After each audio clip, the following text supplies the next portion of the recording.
অসম চৰকাৰ সাংস্কৃতিক বিভাগৰ ফালৰ পৰা যি ভূপেন দাৰ এই মৃত্যু তিথিটোক আমি পালন কৰাৰ যি ব্যৱস্থা হাতত লৈছোঁ, অসম চৰকাৰৰ সাংস্কৃতিক বিভাগ আৰু অসমৰ মাননীয় মুখ্যমন্ত্ৰী ডক্টৰ হিমন্ত বিশ্ব শৰ্মা ডাঙৰীয়াক আমি বিশেষভাৱে ধন্যবাদ জ্ঞাপন কৰিছোঁ ডিব্ৰুগড়বাসী হৈ। আপোনালোকে জানে যে ভূপেন দাৰ বিষয়ে আৰু বেলেগ ধৰণে আপোনালোকক বহলাই কোৱাৰ ইয়াত প্ৰয়োজন আছে বুলি মই নাভাবোঁ। যিকেইটা গান আপোনালোকে ইয়াত প্ৰদৰ্শন কৰিলে, এই গানৰ অন্তৰাত্মাত আপোনালোকৰ প্ৰত্যেকৰ অন্তৰত যে ভূপেন দা সোমাই আছে, এই কথাটো আজি আপোনালোকে আমি সকলোৱে মৰ্মে উপলব্ধি কৰিব পাৰিছে। আজি আমি ভূপেন দাৰ শতবৰ্ষৰ যি আমি আয়োজন কৰিছোঁ, এই আয়োজনৰ অংশ বিশেষ হিচাপে আজিও তেখেতৰ মৃত্যু তিথিৰ দিনা আজি আমি মানুহৰ যি গীত পৰিৱেশন কৰাৰ এটা ব্যৱস্থা লৈছোঁ, গীতালজয়ী গীত, এই সকলোখিনি কথাই আপোনালোকক সকলোৱে জানে। আৰু ভূপেন দাৰ বিষয়ে সকলোৱে জানে যে আমি ভূপেন দাক সদায় তেখেতৰ জীৱিত কালতো আমি কৈ আহিছোঁ যে ভূপেন দা হ'ল শংকৰদেৱৰ দ্বিতীয় সংস্কৰণ। ঠিক সেইধৰণে ভূপেন দাই যি ৰচি থৈ গ'ল, অসমীয়া জাতিক অসমৰ কাৰণে যিখিনি দি থৈ গ'ল আৰু 7 ভনীৰ সমন্বয় যিটো দি থৈ গৈছে, এই গোটেই কথাখিনি আৰু ভাৰতবৰ্ষত আমাক অসমখনক প্ৰতিষ্ঠা কৰাৰ ক্ষেত্ৰত, চিনাকি কৰি দিয়াৰ ক্ষেত্ৰত এক নম্বৰ মানুহজনে হ'ল ভূপেন হাজৰিকা। আৰু তেখেতৰ এই স্মৃতি দিনটোত আমি সকলোৱে চৰকাৰে তেখেতক শুৱনিছোঁ। আৰু সমন্বয় ক্ষেত্ৰত ভূপেন দাই সদায় এটা সুন্দৰ এনাজৰীয়া সদায় বান্ধি তেখেতে ৰখাৰ গীতৰ জৰিয়তে তেখেতে কৰিছিল।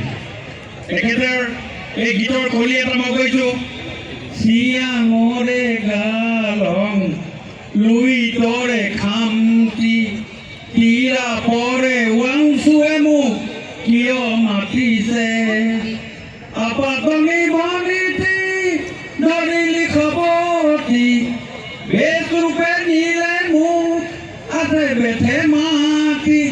এই সমন্বয় অৰুণাচলৰ লগত আমাৰ সমন্বয়, এই সমন্বয়বিলাক ভূপেন দাই সদায় জীৱিত কৰি ৰাখিছিল। এই কথাটো আপোনালোক সকলোৱে জানে। বহুতকেইটা গান আছে যি সদায় ভূপেন দাই সদায় এই কথাটো আমাৰ জীয়াই ৰখাত এটা বিশেষ ভূমিকা গ্ৰহণ কৰিছে। আৰু ভূপেন দাই সদায় আপোনালোকৰ এটা যাযাবৰ জীৱন, আপোনালোকে জানে যে তেখেতে গোটেই জীৱনটো এটা যাযাবৰ জীৱন তেখেতে সদায় পাৰ কৰিছিল। আজি যদি ডিব্ৰুগড়ত, কাইলৈ যদি ৱাশ্বিংটন ডিচিত, কাইলৈ যদি ইটালীত, বিভিন্ন জেগাত বিভিন্ন ধৰণেৰে তেখেতে সৰু কালৰ পৰাই তেখেতে শিক্ষা গ্ৰহণ কৰাৰ পৰাই তেখেতে ঘূৰি ফুৰিছিল।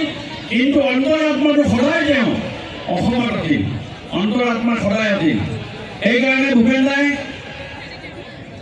মই লুইতৰ পৰা মিছিছিপি হৈ ভলগাৰ ৰূপ চালোঁ, অটোৱাৰ পৰা অষ্ট্ৰিয়া হৈ পেৰিছ সাৱটি ল'লোঁ, মই ইলোৰাৰ পৰা পুৰণি ৰহন চিকাগোলৈ কঢ়িয়ালোঁ, গালিবৰ চেৰ মিছন দেৰ মিনাৰত নুশুনা পালোঁ, মাতটো এনাৰ সমাধিত বহি গৰিকিৰ কথা ক'লোঁ, বাৰে বাৰে দেখোঁ বাটৰ মানুহ আপোন হৈছে বৰ, এই মই যাযাবৰ, মই এটি যাযাবৰ, মই দেখিছোঁ অনেক গগনচুম্বী অট্টালিকাৰ শাৰী, তাৰ তাতে দেখিছোঁ কতমান গৃহহীন নৰ নাৰী, মই দেখিছোঁ কিছু ঘৰৰ সমূহ বাগিচাৰে আছে ভৰি, দেখিছোঁ মৰহা ফুলৰ পাপৰি অকালতে পৰা কৰি, বহু দেখে দেখে গৃহৰাগ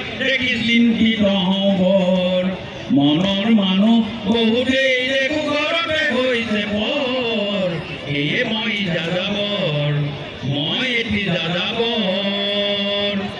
মই আজি ভূপেন দাক স্মৰণ কৰিছোঁ, ডিব্ৰুগড়বাসী হৈ তেখেতক শ্ৰদ্ধাঞ্জলি জনাইছোঁ। অসম চৰকাৰকো ধন্যবাদ জ্ঞাপন কৰিছোঁ। সমগ্ৰ অসমত আজি তেখেতে এই ধৰণৰ যি ব্যৱস্থা হাতত ল'লে আৰু এতিয়া আমি ইয়াৰ পাছতে আমি গোটেই গীত পৰিৱেশনৰ সৈতে তেখেতক আমি পুনৰ শ্ৰদ্ধা জনাম আৰু তেখেতৰ যি শতবৰ্ষ আমি পালন কৰিছোঁ। আমি সমাগতভাৱে আমি এই আয়োজন কৰি যাম এটা বছৰ সম্পূৰ্ণৰূপে ভূপেন্দ্ৰৰ শতবৰ্ষৰ ওপৰত। আমি এইখিনি কথাই পুনৰবাৰ সকলোকে মোৰ ফালৰ পৰা ধন্যবাদ জ্ঞাপন কৰি মোৰ সময়